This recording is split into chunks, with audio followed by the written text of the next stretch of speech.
vakomana veopposition varoloya kuna Nelson Chamisa vari kunyatsokuratidza kuti aiwa havasi kumira nekuda kusachinji nyika yeZimbabwe. Vakomana mahosses aNelson Chamisa vana Ostallos Siziba vari kufamba vachinoita maprivate meetings aiwa nevatungamiri vanoziva kuti aiwa ndivo vanotonga nezvemandorokwati. Sanapinda mashoko anobuda nyogo panapa avanoti bosubscribe olike turn on the bell. Tinoona paweekend Ostallos Siziba anotanga posta this picture ramuri kuona iri onyora achiti with the president of the democratic movement in Switzerland, mulungisi makanya, Africa is our home, the fight is on.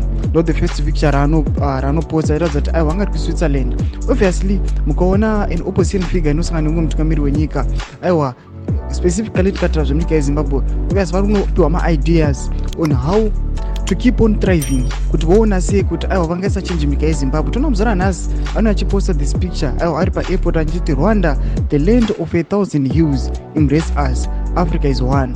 Arikuratidza kuti aiwa asvika kuRwanda. Yamuziva kuti kuRwanda ndokwana Paul Kagame, wamuziva kuti aiwa ndiye mutungamiri ari on to power, wamuziva kuti aiwa akati akuda kustepa down, ukuda kutungamira, kwamuziva kuti aiwa akanyatsa kudevelopa nyika yeRwanda kusvika to in a situation yekuti vagari vemunyika vakagwadziwa yava nguva yake kustepa down, vakati aiwa ngaapinde. Ndobva asikowa 99% of the vote cast. Yatoona kuti aiwa isina kana kubiridzira kana munhu wana anochema zvake kana any violence kana any intimidation. Ndoda tikuona kuti Ostallos Siziba ari kuinvolvewa mune makantries evanhu vakadaro, achiratidza kuti aiwa is trying by all means kuti vaone kuti aiwa vangaisa change nyika yeZimbabwe sei, kuti aiwa chizvara chenyika yeZimbabwe chiwane rusununguko.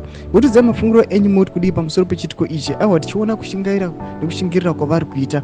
Pinai mukombe section medu, aiwa musangano subscribe or like, pamwe chete on the bell icon.